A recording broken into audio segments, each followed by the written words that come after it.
Estimado y estimada oyente, muy buenos días, muy buenas tardes o simplemente muy buenas noches, en función de la hora en la que estés escuchando la cuarta columna. Una vez más se cruzan nuestros caminos para que juntos vivamos y disfrutemos de momentos inolvidables. Y es que en el día de hoy nos gustaría adentrarnos en un periodo de grandes aventuras, hazañas imposibles, horizontes inalcanzables y épicos para la inmortalidad. Hoy, con vosotros en la cuarta columna, la Primera Cruzada, año 1096-1099. Bienvenidos a la cuarta columna, con José Luis Dumas y Daniel Condorcet.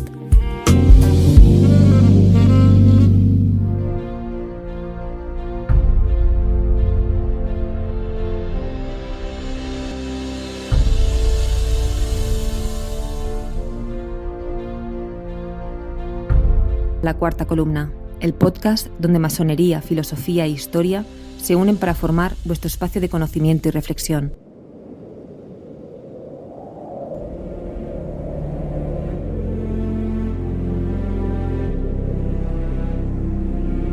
Corría el verano del año 1095 y el Papa Urbano II se prometió a sí mismo dar una sacudida importante a la política acuciante y a las causas polémicas que estaban sucediendo en la cristiandad. Sin pensárselo demasiado, reunió a su corte y trazó un itinerario por el corazón de Europa, con 3 claros objetivos. Su primer objetivo, criticar públicamente la figura del rey de Francia, Felipe I, quien había sido sorprendido en diferentes situaciones adúlteras. El segundo objetivo, criticar abiertamente la figura del emperador alemán por el enquistamiento del conflicto de la querella de las investiduras. Y en tercer y último lugar, aprovechar el viaje para promulgar la liturgia y el mensaje doctrinal. El 20 de noviembre de 1095, el Papa Urbano II llegó a la ciudad de Clermont.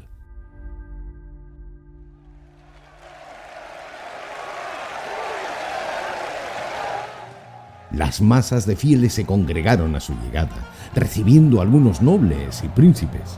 Finalizó su estancia el 25 del mismo mes, con un último sermón cuyas últimas palabras cambiarían la historia de Europa hacia un punto de no retorno.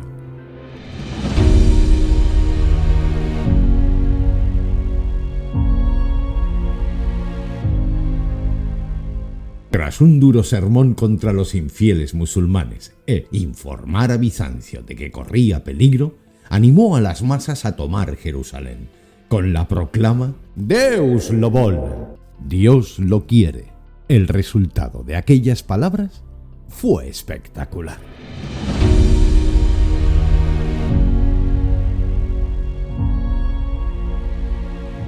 A principios de 1096, unos 20.000 jóvenes, liderados por Pedro el Ermitaño, un clérigo desconocido pero con un verbo muy afilado, lideró la expedición para reconquistar Jerusalén.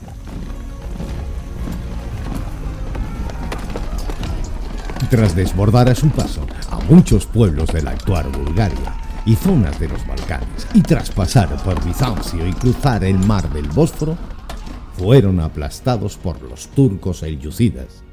Este fenómeno fue conocido como la Cruzada de los Niños. Meses después, la verdadera cruzada fue formada por los grandes príncipes de Europa, quienes tomaron la cruz y se convirtieron en los cruzados. A esta misión se sumaron Raimundo de Toulouse, Bohemundo de Tarento, Godofredo de Bouillon, Hugo de Vermondais y otros tantos más.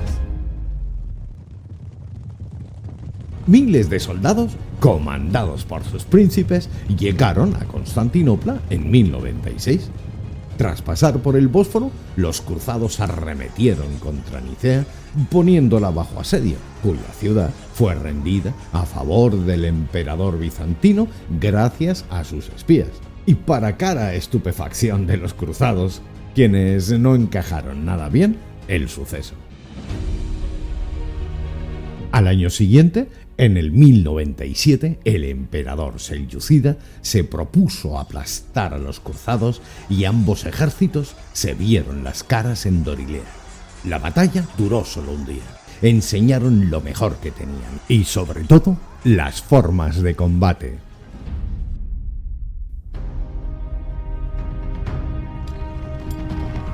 Mientras los cristianos se tiraban en trompa con la caballería pesada, los turcos utilizaban sus formidables arqueros, abrumando con mantas de flechas y recogiéndose en repliegues de medio arco para volver a arremeter una vez más. Aunque la batalla terminó en tablas, la peor parte se la llevó la infantería de ambos lados, y ambos ejércitos tuvieron constancia del poder del adversario. Para el año 1098, el interés de los príncipes cruzados se había centrado en la importante ciudad de Antioquía, cuya grandeza y prestigio se remontaba siglos atrás.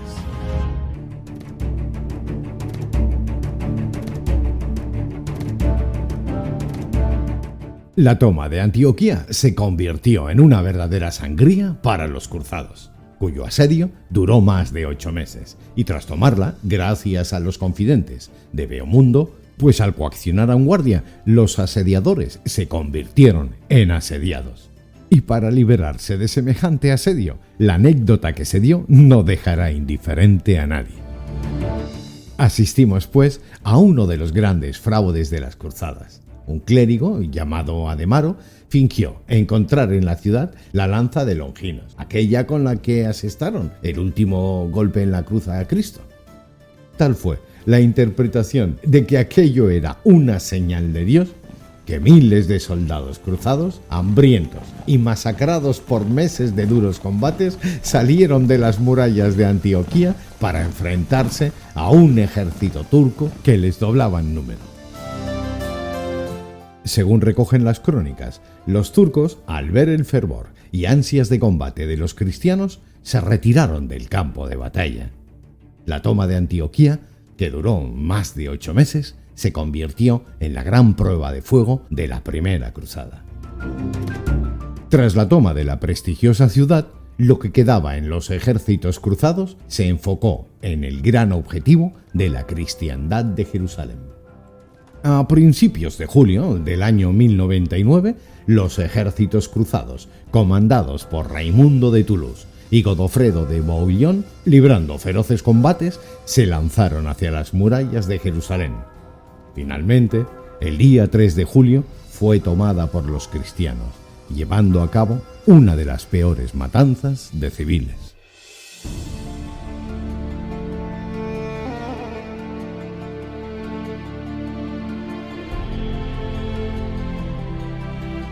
La noticia de la toma de Jerusalén en Europa fue acogida con una gran alegría, como ejemplo del beneplácito de Dios.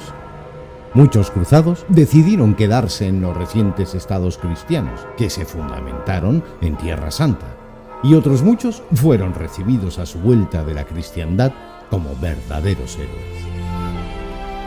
Estimado y estimada oyente, como colofón final, comentaros que la primera cruzada ha sido la más estudiada, pero en realidad en la Edad Media llegaron a ser hasta 8 las cruzadas realizadas.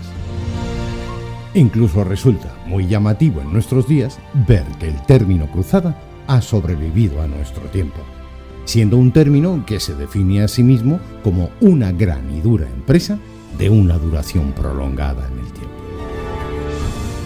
Por poneros un par de ejemplos, la sublevación del general Franco en la Guerra Civil Española en 1936 o la invasión de Estados Unidos en Irak en el 2001 fue designada por sus protagonistas como una cruzada, queriendo engrandecer y comparar estas a los sucesos que hoy os hemos estado relatando. Y hablando de cruzados y cruzadas, nosotros hoy de nuevo hemos cruzado esa puerta del tiempo y regresado a nuestra era, por lo que el capítulo de la primera cruzada ha llegado a su fin. Por nuestra parte, tanto Daniel Condorcet como un servidor, José Luis Dumas, queremos agradecerte la confianza depositada y el tiempo que has dedicado a escuchar este nuestro y por supuesto tu programa, La Cuarta Columna. Será ya hasta la próxima semana o hasta el próximo programa y recuerda, déjanos tus votaciones de 5 estrellas en iTunes, Spotify, así como los comentarios en iVoox. Y por supuesto, gracias por suscribirte al podcast La Cuarta Columna. Nos vemos la próxima semana.